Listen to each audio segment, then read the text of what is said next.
ಇತ್ತೀಚಿನ ಸಂಚಿಕೆಗಳನ್ನು ಜಾಹೀರಾತಿನ ಕಿರಿಕಿರಿ ಇಲ್ಲದೆ ನೋಡಿ.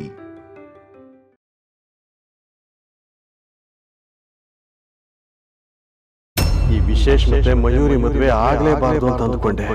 ಆದ್ರೆ ಮದುವೆ ದಿನ ಬಂದೇ ಬಿಡ್ತು. ಏನ್ ಮಾಡಿ ಈ ಮದುವೆನ ತಡೀಲಿ? ಸಾಧ್ಯನೇ ಇಲ್ಲ. ಈ ಮದುವೆನ ನಿನ್ನಿಂದ ತಡೆಯಕ್ಕೆ ಸಾಧ್ಯನೇ ಇಲ್ಲ. ನೀನು ಅನ್ಕೋತಾ ಇದ್ದಿದ್ದ ವಿಷಯ ನನಗೆ ಹೆಂಗೆ ಗೊತ್ತಾಯ್ತು ಅಂತ ಯೋಚನೆ ಮಾಡ್ತಾ ಇದೀಯಾ? ನನಗೆಲ್ಲ ಗೊತ್ತಾಗತ್ತೆ ಕಣ, ಜಾಸ್ತಿ ತಲೆ ಕೆಡಿಸ್ಕೋಬೇಡ. ಈ ದಿಗ್ವಿಜಯ ಹೇಳಿದ್ಮೇಲೆ ಮದುವೆ ನಡೆಯುತ್ತೆ.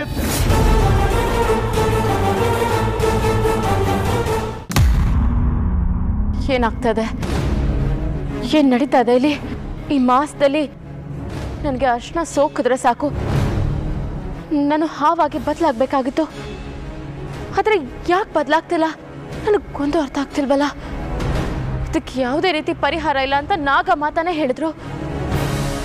ಹಾಗೆ ಹೇಳಿದವರು ಅವರೇ ನನ್ನ ಕೈನ ಹಿಡಿದು ಬಲವಂತವಾಗಿ ಅರ್ಶನದ ಮಿಶ್ರಕ್ಕೆ ಹಾಕಿದ್ರು ಅಂದ್ರೆ ಏನರ್ಥ? ಅಂದ್ರೆ ನನ್ನ ರಹಸ್ಯ ಎಲ್ಲರ ಮುಂದೆ ಬಯಲಾಗ್ಲಿ ಅಂತನಾ? ಇಲ್ಲ, ಆಗ ಮಾತಾ ಹಾಗೆಲ್ಲ ಬಯಸೋರೇ ಅಲ್ಲ. ಹಾಗೆ ಬಯಸಿದ್ರು ನಾನು ಒಬ್ಬಳಿಗೆ ತೊಂದರೆ ಆಗೋದಿಲ್ಲ. ತೊಂದರೆ ಅವ್ರಿಗೂ ಆಗುತ್ತೆ, ಅವ್ರ ಮಗನಿಗೂ ಆಗುತ್ತೆ. ನನಗೆ ಯಾಕೋ ತುಂಬ ಅನುಮಾನ ಬರ್ತಾ ಇದೆ. ಅವರು ನಿಜವಾಗ್ಲೂ ನಾಗ ಮಾತಾನೇನಾ? ಯಾರಿರ್ಬೋದು ಅದು? ಛೇ, ಇಂಥ ಸಮಯದಲ್ಲಿ ಅಭಯ್ ಅವರಿದ್ದಿದ್ರೆ, ಅವ್ರ ಹತ್ರ ನನ್ನ ಗೊಂದಲಗಳನ್ನೆಲ್ಲ ಹಂಚ್ಕೊಂಡಿದ್ದಿದ್ರೆ ಮನಸ್ಸಿಗೆ ಸ್ವಲ್ಪ ಸಮಾಧಾನ ಆಗ್ತಿತ್ತು. ಆ ವಿಶೇಷ ನಾಗ ಅಂತ ಅವ್ರು ಹೇಳಿದ್ದನ್ನ ನಾನು ಒಪ್ಪದೆ ರೇಗ್ದೆ ಅಂತ ಬೇಜಾರು ಮಾಡ್ಕೊಂಡು ಎಲ್ಲೋ ಹೋಗಿರ್ಬೇಕು. ಸ್ವಾಮಿಗಳು ಬೇರೆ ಆ ವಿಶೇಷ ನಾಗನೋ ಮನುಷ್ಯನೋ ಅಂತ ಪರೀಕ್ಷೆ ಮಾಡಿ ಹೇಳ್ತೀನಿ ಅಂತ ಹೇಳಿದ್ರು. ಈಗ ನೋಡಿದ್ರೆ ಅವರು ಕಾಣಿಸ್ತಾ ಇಲ್ಲ. ಮತ್ತೆ ನನ್ನ ಗೊಂದಲಗಳಿಗೆಲ್ಲ ಉತ್ತರ ಕೊಡೋದು ಯಾರು? ಇಬ್ರಲ್ಲಿ ಒಬ್ರು ಸಿಕ್ಕಿದ್ರಾದ್ರೂ ನನ್ನ ಪ್ರಶ್ನೆಗಳಿಗೆ ಉತ್ತರ ಸಿಕ್ತಿತ್ತು, ನನ್ನ ಗೊಂದಲಗಳು ಬಗೆಹರಿತಾ ಇತ್ತು, ಮನಸ್ಸಿಗೆ ಸಮಾಧಾನ ಆಗ್ತಿತ್ತು. ಇಲ್ಲ, ಹುಡುಕ್ತೀನಿ, ಅವ್ರನ್ನ ನಾನು ಹುಡುಕ್ತೀನಿ.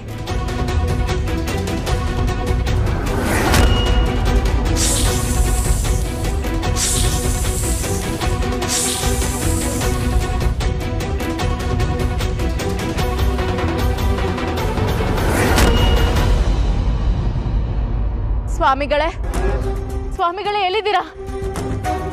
ಎಲ್ಲಿದ್ದೀರಾ ಸ್ವಾಮಿಗಳೇ? ನೀವು ಹೀಗೆ ಮಾಡೋದು ಸರಿನಾ? ಪ್ರತಿ ಸತಿ ನನಗೆ ಸಮಸ್ಯೆಗಳಿದ್ದಾಗ, ಗೊಂದಲಗಳಿದ್ದಾಗ ನೀವು ನನ್ನ ಎದುರಿಗೆ ಬಂದು ನನಗೆ ಪರಿಹಾರ ಕೊಡ್ತಿದ್ರಿ. ಆದರೆ ಇವತ್ತು ನಾನು ತುಂಬ ಕಷ್ಟದ ಪರಿಸ್ಥಿತಿಲಿದ್ದೀನಿ ಸ್ವಾಮಿಗಳೇ. ಅಭಯವರು ಕಾಣಿಸ್ತಾ ಇಲ್ಲ ಅನ್ನೋ ಚಿಂತೆ ಒಂದು ಕಡೆ ಇದ್ರೆ, ನಾಗ ಮಾತನ ವರ್ತನೆ ವಿಚಿತ್ರವಾಗಿದೆ ಅನ್ನೋ ಚಿಂತೆ ಇನ್ನೊಂದು ಕಡೆ. ಅಭಯವರು ಹೇಳಿದ್ದು ನಿಜ ಆಗಿರ್ಬೋದೇನೋ ಅನ್ನೋ ಗೊಂದಲ ಬೇರೆ. ಈ ಪ್ರಶ್ನೆಗಳೆಲ್ಲ ನನ್ನ ಸುತ್ತುತ್ತಾ ಇವೆ ಸ್ವಾಮಿಗಳೇ. ದಯವಿಟ್ಟು ಎಲ್ಲಿದ್ರು ಬಂದು ನನಗೆ ಪರಿಹಾರ ನೀಡಿ ಸ್ವಾಮಿಗಳೇ. ನನ್ನ ಪ್ರಶ್ನೆಗಳಿಗೆ ಉತ್ತರ ಕೊಡಿ. ಪರಮೇಶ್ವರ, ಎಂಥ ಪರಿಸ್ಥಿತಿಗೆ ತಂದಿಟ್ಟಿದ್ಯಾ ನನ್ನನ್ನು? ಮದುವೆ ಮಾಡಿಸಿದ್ರೆ ಪುಣ್ಯ ಅಂತ ಹೇಳಿದ್ರು. ಆದರೆ ಸರಿಯಾದ ವ್ಯಕ್ತಿ ಜೊತೆ ಮದುವೆ ಮಾಡಿಸಿದ್ರಷ್ಟೇ ಪುಣ್ಯ ಸಿಗುತ್ತೆ ಅಲ್ವಾ? ಪುಣ್ಯದ ವಿಚಾರಕ್ಕಿಂತ ನನ್ನಿಂದ ಒಂದು ಹೆಣ್ಣಿನ ಬದುಕು ಹಾಳಾಗ್ತಾ ಇದೆ ಅನ್ನೋ ಸಂಕಟ. ಆ ಹೆಣ್ಣಿನ ಬದುಕು ಹಾಳಾಗ್ತಾ ಇರೋದನ್ನ ತಡೆಯೋ ಶಕ್ತಿ ನನಗಿದ್ರು ಏನು ಮಾಡೋಕ್ಕಾಗದೆ ಅಸಹಾಯಕಳಾಗಿ ನಿಂತಿದ್ದೀನಿ ಅನ್ನೋ ನೋವು ಪರಮೇಶ್ವರ. ನಾನು ಏನು ಮಾಡಲಿ ಅಂತಾನೆ ನನಗೆ ಗೊತ್ತಾಗ್ತಿಲ್ಲ. ಯಾರು ಕಾಣಿಸ್ತಿಲ್ಲ. ಈಗ ನನ್ನ ಪಾಲಗಿರೋದು ನಾಗಮಾತ ಒಬ್ರೆ. ಆದರೆ ಅವ್ರ ವರ್ತನೆ ಕೂಡ ವಿಚಿತ್ರವಾಗಿದೆಯಲ್ಲ. ನಾನು ಏನು ಮಾಡಲಿ ಪರಮೇಶ್ವರ? ನನಗೇನಾದ್ರೂ ದಾರಿ ತೋರಿಸು ತಂದೆ.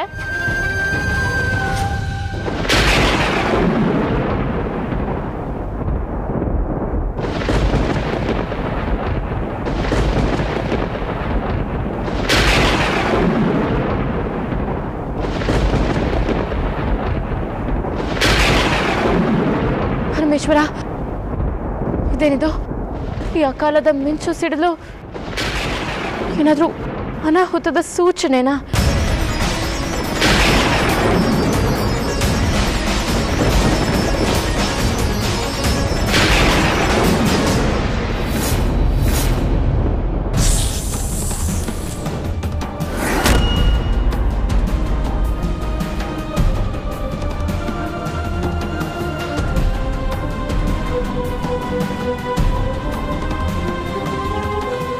ಪ್ರಣಾಮಗಳು ಗುರುದೇವ.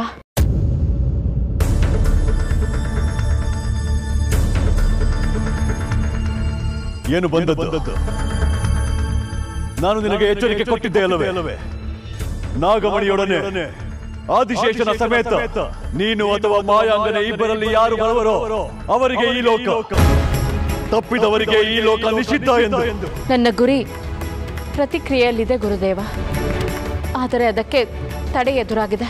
ಏನಾಗಿದೆ? ಹುಬ್ಬ ನಕ್ಷತ್ರದ ಮಾನವ ಕನ್ಯೆಗೆ ನಾನು ಮದುವೆ ಮಾಡಿಸಿದರೆ ನಾಗಮಣಿಯಿಂದ ದೂರಾದ ಜೀವಾತ್ಮ ನಾಗಮಣಿಗೆ ಮರುಕಳಿಸುತ್ತದೆ ಎಂದು ಒಬ್ಬ ದೈವದೂತರು ಹೇಳಿದ್ದರು. ನಾನು ಅದರಂತೆಯೇ ಮದುವೆ ಕಾರ್ಯಗಳನ್ನು ನಡೆಸುತ್ತಿದ್ದೇನೆ. ಆದರೆ ಏನು? ಇಲ್ಲಿಂದ ಭೂಲೋಕಕ್ಕೆ ಬಂದ ನಾಗಮಾತ ನನಗೆ ಸರ್ವ ಸಹಾಯ ಮಾಡುತ್ತಿದ್ದರು. ಆದರೆ ಇತ್ತೀಚೆಗೆ ಅವರು ವ್ಯತಿರಿಕ್ತವಾಗಿ ವರ್ತಿಸುತ್ತಿದ್ದಾರೆ.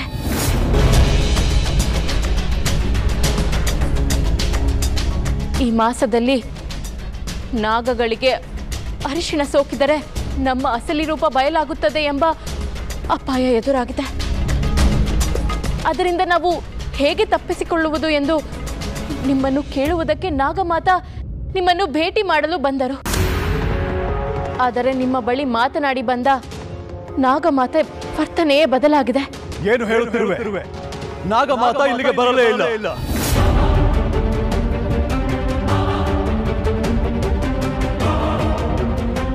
ಹಾಗಾದರೆ ಅವರು ನನ್ನ ಬಳಿ ಸುಳ್ಳು ಹೇಳಿದರೆ? ನಾಗಮಾತ ಸುಳ್ಳು ಹೇಳಲು ಸಾಧ್ಯವೇ ಇಲ್ಲ. ಹಾಗೊಂದು ವೇಳೆ ನಿನ್ನ ಬಳಿ ಸುಳ್ಳು ಹೇಳಿದ್ದಾರೆ ಎಂದರೆ ಅದು ನಾಗಮಾತ ಅಲ್ಲವೇ ಅಲ್ಲ.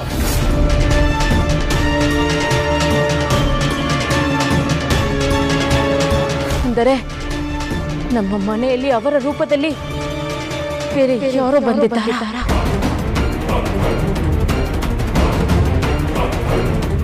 ಗುರುದೇವ, ನಾಗಮಾತೆ ಯಾವುದೋ ಸಂಕಷ್ಟದಲ್ಲಿದ್ದಾರೆ ಗುರುದೇವ. ನಾಗಮಾತೆಯ ರೂಪದಲ್ಲಿ ಬೇರೆ ಯಾರೋ ಬಂದಿರುವರು. ಭೂಲೋಕದಲ್ಲಿ ನಾನು ತುಂಬಾ ನಂಬಿದ್ದ ಅಭಯವರು ಕೂಡ ಈಗ ಕಾಣೆಯಾಗಿದ್ದಾರೆ.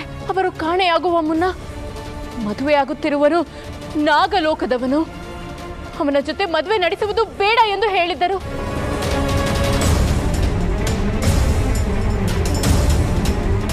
ಗುರುದೇವ, ಈಗ ನೀವು ನನಗೆ ಸಹಾಯ ನೀಡದೇ ಇದ್ದರೆ ನಾನು ನಾಗಮಣಿ ಆದಿಶೇಷ ಎರಡನ್ನೂ ಕಳೆದುಕೊಳ್ಳುತ್ತೇನೆ. ದಯವಿಟ್ಟು ನೀವೇ ನನಗೆ ಏನಾದರೂ ದಾರಿ ತೋರಿಸಬೇಕು.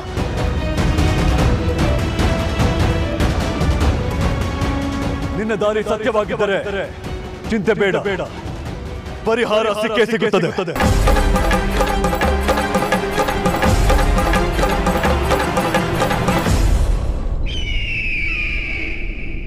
ಅವನನ್ನ ಕೊಂದು ಈ ಮದುವೆನ ನಿಲ್ಸೋಣ ಅಂತ ಪ್ಲಾನ್ ಮಾಡಿದ್ರೆ ಬದುಕ್ ಬಂದ್ಬಿಟ್ಟ ಅವನು ಬದುಕ್ ಬರಲಿಲ್ಲ. ನಾಗಿಣಿ ಅವನನ್ನ ಉಳಿಸ್ಕೊಂಡು ಬಿಟ್ಲು. ನಾಗಿಣಿ ಅವನನ್ನ ಉಳಿಸ್ಕೊಂಡು ಬಿಟ್ಲು. ಅಲ್ಲ, ದಿಗ್ವಿಜಯ ಅನ್ನೋ ನಾನು ನಾಗಿಣಿಗೆ ಪರಮ ಶತ್ರು. ಹೀಗಿದ್ಮೇಲೆ ನನ್ನ ರೂಪದಲ್ಲಿರೋ ಅವನ ಜೀವನವನ್ನ ಇವಳು ಯಾಕೆ ಉಳಿಸಿದ್ಲು? ಅಂದ್ರೆ ಇಬ್ರು ಒಂದೇ ಗುಂಪಿನವರ. ಅವನು ಕೂಡ ಈ ಮದುವೆ ನಡೀಲೇಬೇಕು ಅಂತೇಳಿ ಹಠ ಮಾಡ್ತಾ ಇದ್ದಾನೆ. ಅವಳು ಅದೇ ವಿಷಯಕ್ಕೆ ಹೋರಾಡ್ತಾ ಇದ್ದಾಳೆ. ಏನಿದ್ರ ಮರ್ಮ? ನನಗೆ ಎಂಥ ಪರಿಸ್ಥಿತಿ ಬಂದ್ಬಿಡ್ತು. ಅವನನ್ನ ದಿಗ್ವಿಜಯ ಅಂತ ಹೇಳೋ ಹಾಗಿಲ್ಲ, ನಾನೇ ಈ ಮನೆ ಮಗ ಅಂತ ಪ್ರೂವ್ ಮಾಡೋ ಹಾಗಿಲ್ಲ. ಏನ್ ಮಾಡೋದು? ಈ ವಿಷಯನ ಮನಸ್ಸಿನಲ್ಲಿ ಇಟ್ಕೊಂಡ್ರೆ ಸಂಕಟ ಆಗುತ್ತೆ. ಬಾಯ್ ಬಿಟ್ರೆ ನನಗೆ ಅವಮಾನ. ನನ್ನ ರೂಪದಲ್ಲಿ ಈ ಮನೆಗೆ ಬಂದಿರೋನು ನನ್ನ ಹೆಸರು ಹೇಳ್ಕೊಂಡು ರಾಜ್ಯಭಾರ ಮಾಡ್ತಿದ್ದಾನೆ. ಎಲ್ಲ ಅವನು ಹೇಳ್ದಾಗೆ ನಡೀತಾ ಇದೆ. ಈ ಮದುವೆ ಕೂಡ ನಡೆಯುತ್ತೆ. ಯಾಕೆ ಅಂದ್ರೆ ಈ ಮದುವೆ ನಡೀಲೇಬೇಕು ಅಂತೇಳಿ ಅವನು ಹಠ ಮಾಡ್ತಾ ಇದ್ದಾನೆ. ಈ ಮದುವೆ ನಡೆಯೋದ್ರಿಂದ ಅವನಿಗೇನೋ ಲಾಭ ಇದೆ, ಹಾಗೆ ನಾಗಿಣಿಗೂ ಲಾಭ ಇರಲೇಬೇಕು. ಅವರಿಬ್ಬರಿಗೂ ಲಾಭ ಇದೆ ಅಂದ್ರೆ ಅದು ಖಂಡಿತ ನನಗ ಅಪಾಯ. ಎಲ್ಲರೂ ಸೋಲ್ಬೇಕು, ನಾನು ಗೆಲ್ಲಬೇಕು. ಯಾವುದೇ ಕಾರಣಕ್ಕೂ ಈ ಮದುವೆ ನಡಿಬಾರ್ದು. ಹೇಗೆ ನಿಲ್ಲಿಸೋದು ಆ ಮದುವೆನ? ನಾವೀಗ ದೇವಸ್ಥಾನಕ್ಕೆ ಹೋಗ್ತಾ ಇದ್ದೀವಿ. ದೇವಸ್ಥಾನದಲ್ಲಿ ಏನೇನು ನಡೆಯುತ್ತೆ, ಯಾರ್ಯಾರು ಬರ್ತಾರೆ? ಪುರೋಹಿತರು, ಮದುವೆಗೆ ಬರೋ ಜನ, ಮುಹೂರ್ತ, ಊಟ. ಮುಹೂರ್ತದ ಟೈಮ್ ತಪ್ಪಿಸ್ಬಿಟ್ರೆ ಮದುವೆ ಆಗೋದಿಲ್ಲ. ಒಂದು ವೇಳೆ ಮದುವೆ ಆಯ್ತು ಅಂತಂದ್ರೆ ಅದು ಕೆಟ್ಟ ಮುಹೂರ್ತದಲ್ಲಾಗಿರೋ ಮದುವೆ ಆಗಿರುತ್ತೆ. ಕೆಟ್ಟ ಮುಹೂರ್ತದ ಮದುವೆಯ ಫಲ ಕೂಡ ಕೆಟ್ಟದಾಗೆ ಇರುತ್ತೆ. ಅವರಿಗೆ ಕೆಟ್ಟ ಫಲ ಅಂದ್ರೆ ಅದು ನನಗೆ ಶುಭ ಫಲ. ಎಸ್ ಎಸ್, ಈ ಮದುವೆನ ನಿಲ್ಲಿಸೋದಕ್ಕೆ ನನ್ನ ಮುಂದೆ ಇರೋ ಒನ್ ಅಂಡ್ ಓನ್ಲಿ ಆಪ್ಷನ್ ಮದುವೆ ಮುಹೂರ್ತ ಮೀರ್ ಹೋಯ್ತು ಅಂತ ಅನ್ಸೋ.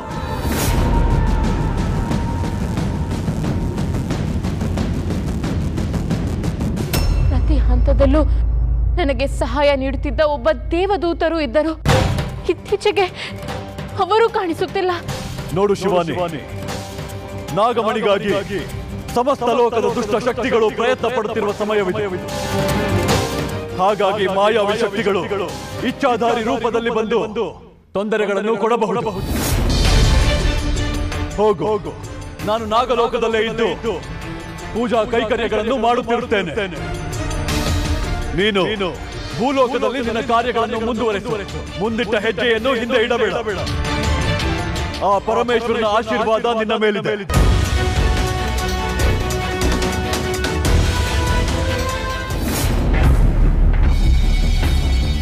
ಈ ವಿಶೇಷ ಮತ್ತೆ ಮಯೂರಿ ಮದುವೆ ಆಗ್ಲೇಬಾರ್ದು ಅಂತ ಅಂದ್ಕೊಂಡೆ. ಆದ್ರೆ ಮದುವೆ ದಿನ ಬಂದೇ ಬಿಟ್ಟು ಏನ್ ಮಾಡಿ ಈ ಮದುವೆನ ತಡೀಲಿ? ಸಾಧ್ಯನೇ ಇಲ್ಲ.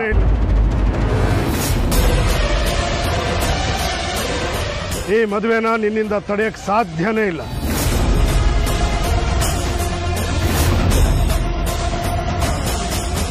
ನೀನು ಅನ್ಕೋತಾ ಇದ್ದಿದ್ದ ವಿಷಯ ನನಗೆ ಹೆಂಗೆ ಗೊತ್ತಾಯ್ತು ಅಂತ ಯೋಚನೆ ಮಾಡ್ತಾ ಇದೀಯಾ?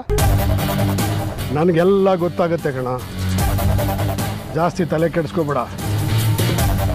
ಈ ದಿಗ್ವಿಜಯ್ ಹೇಳಿದ್ಮೇಲೆ ಮದುವೆ ನಡೆಯುತ್ತೆ.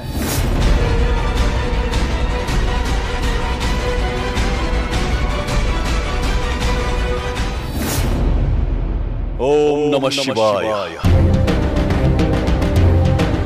ದೇವ ಪರಮೇಶ್ವರ, ಸಪ್ತ ದಿನಗಳಿಂದ ನಾಗಲೋಕದ ಮುಗಿಲಲ್ಲಿ ಕಾಣಿಸಿಕೊಳ್ಳುತ್ತಿರುವ ರಕ್ತವರ್ಣದ ಕಾಮನ ಬಿಲ್ಲು, ರಾತ್ರಿ ಹೊತ್ತಿನಲ್ಲಿ ಆಕಾಶದಿಂದ ಉದುರುತ್ತಿರುವ ನಕ್ಷತ್ರಗಳು, ಇವೆಲ್ಲ ಯಾವುದೋ ಮಹಾ ವಿಪತ್ತಿನ ಮುನ್ಸೂಚನೆ ಎಂದು ತಿಳಿಯುವ ಹೊತ್ತಲ್ಲೇ ಶಿವಾನಿ ಬಂದು ನಾಗಮಾತೆಯ ಬಗ್ಗೆ ಹೇಳಿದಳು. ನಾಗಮಾತಾ ಈ ಲೋಕದ ರಾಜಮಾತೆ. ಅವರು ಸಾವನ್ನು ವರಿಸಿದರು ಸತ್ಯವನ್ನು ಬಿಡುವವರಲ್ಲ. ಸುಳ್ಳು ಎಂದರೆ ಘೋರ ಪಾಪ ಎಂದು ನಂಬಿರುವವರು. ಹೀಗಿರುವಾಗ ರಾಜಮಾತೆ ಸುಳ್ಳು ಹೇಳಿದರು ಎಂದರೆ ನಂಬಲು ಹೇಗೆ ಸಾಧ್ಯ? ಏನೋ ಸಮಸ್ಯೆ ಘಟಿಸಿ ನಾಗಮಾತೆಗೆ ಏನೋ ತೊಂದರೆ ಒದಗಿದೆ. ಈ ಸಂದರ್ಭದಲ್ಲಿ ಶಿವಾನಿಗೆ ಸಹಾಯ ಮಾಡುತ್ತಿರುವ ಯಾವ ಶಕ್ತಿಗೂ ತೊಂದರೆಯನ್ನು ಕೊಡಬೇಡ ತಂದೆ.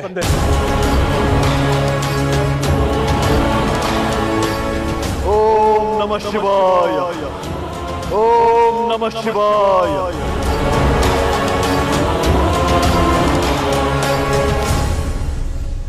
ಧನಂಜಯ,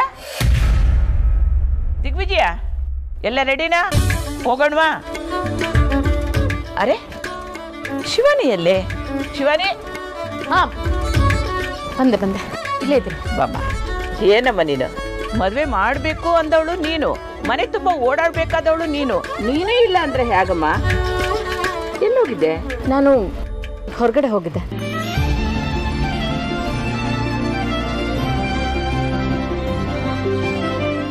ಸರಿ, ಎಲ್ಲರೂ ಬೇಗ ಹೊರಟು ಬಿಡೋಣ. ಪುರೋಹಿತರು ಹೇಳಿದ ಮುಹೂರ್ತದಲ್ಲೇ ಮದುವೆ ಆಗಬೇಕು. ಆ ಮುಹೂರ್ತದಲ್ಲಿ ಏನಾದ್ರು ಮದುವೆ ಆಗಿಲ್ಲ ಅಂದ್ರೆ ಏನಾದರೂ ದುರಂತ ಆಗ್ಬೋದು ಅಂತ ಹೇಳಿದ್ದಾರೆ. ಅದಕ್ಕೆ ಎಲ್ಲರೂ ಬೇಗ ಹೋಗೋಣ. ಹೌದು, ತಡ ಮಾಡೋದು ಬೇಡ, ಹೊರಡೋಣ. ಯಜಮಾನ್ರೆ, ನೀವು? ಇಲ್ಲ, ನಂಗೆ ಸ್ವಲ್ಪ ಕೆಲಸ ಇದೆ. ನೀವುಗಳೆಲ್ಲ ಹೊರಡಿ. ಓ, ಇವನ್ ಬರ್ತಾ ಇಲ್ವಾ? ಹಾಗಾದ್ರೆ ಒಳ್ಳೇದೇ ಆಯ್ತು. ಮುಹೂರ್ತ ಮೀರಿದ್ರೆ ಮದುವೆ ಆಗಲೇಬಾರ್ದು ಅಂತ ಹೇಳ್ತಾ ಇದ್ದಾರೆ. ಹೇಗಾದರೂ ಮಾಡಿ ದೇವಸ್ಥಾನಕ್ಕೆ ತಲುಪೋದನ್ನ ತಡ ಮಾಡಬೇಕು.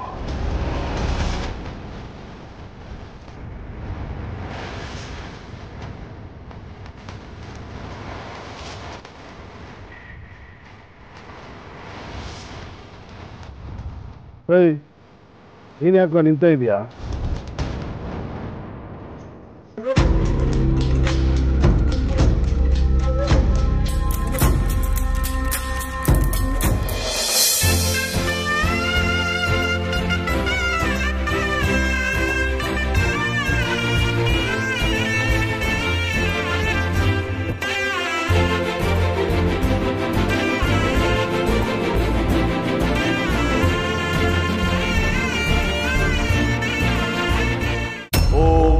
ಶಿವಾಯ. ಓಂ ಶಿವಶಂಕರ ನಾಗಾಭರಣಾಯ ಪಾರ್ವತಿ ರಮಣ ಮಹಾದೇವಾಯ. ಪರಮೇಶ್ವರ, ಈಗ ನಡೆಯುತ್ತಿರುವ ಮದುವೆ ಮಹಾ ವಿಪತ್ತಿಗೆ ಕಾರಣವಾಗಿ ಮದುವೆ ಹೆಣ್ಣಿನ ಆಹುತಿಯಾಗಲಿದೆ ಎಂದು ಗೋಚರಿಸುತ್ತಿದೆ ಎಲ್ಲ ಸ್ವಾಮಿ. ಏನಿದು ಘೋರ?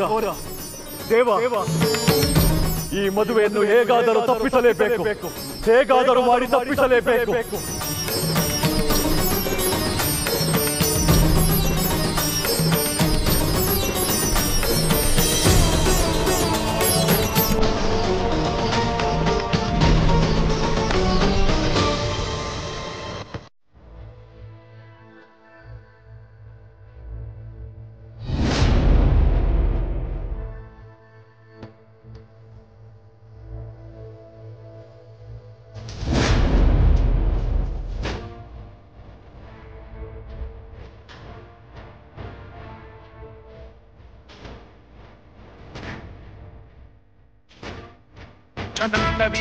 जल प्रवाह पावितस्थले कलेवलंब्य लंबितांबुजं गमड्डमड्डमड्डमन्निनादमड्डपर्वयं चकार चण्डताण्डवं तनोतु नः शिव शिव शिव।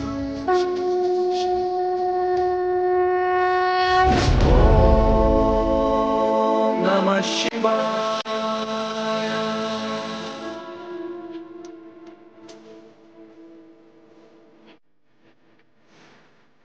सदाशिवं भजाम्यहं सदाशिवं भजाम्यहं।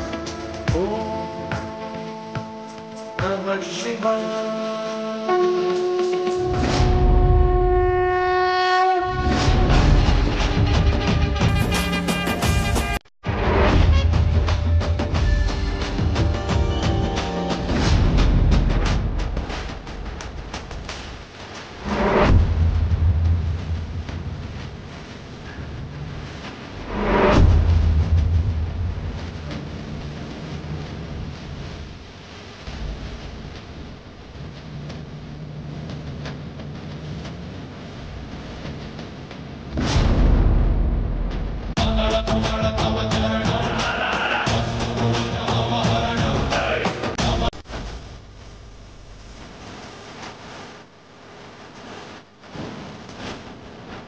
ಭೋಲೆನಾಥ, ಕ್ಷುದ್ರ ಶಕ್ತಿಯ ಬಂಧನದಿಂದ ಮುಕ್ತಿ ಕೊಟ್ಟೆಯ ಭೋಲೆನಾಥ.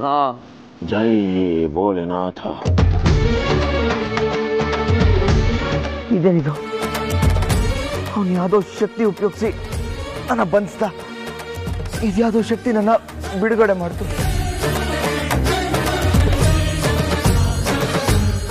ಇವತ್ತು ಶುಕ್ರವಾರ, ಮಯೂರಿ ಮದುವೆ. ಹೇಗಾದ್ರೂ ಮಾಡಿ ಅದನ್ನ ತಡಿಬೇಕು. ಆದ್ರೆ ಈ ಜಾಗದಿಂದ ಹೇಗೆ ತಪ್ಪಿಸ್ಕೊಳ್ಳೋದು?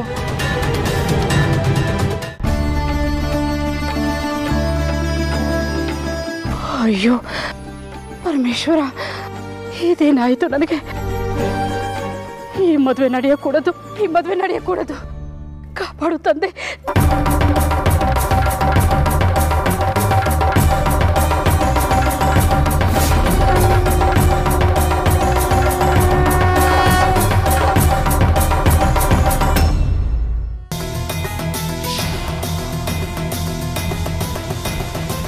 ಪರಮೇಶ್ವರ, ಈ ಅಗ್ನಿಪಥಕ್ಕೆ ಆ ದಿಕ್ಕಿನಡೆಗೆ ದಾರಿ ತೋರಿಸುತ್ತಿದೆ. ಎಲ್ಲ ನಿನ್ನ ಇಚ್ಛೆ. ನೀನು ಹಾದಿ ತೋರಿಸಿದರೆ ನಡಿಬೇಡ.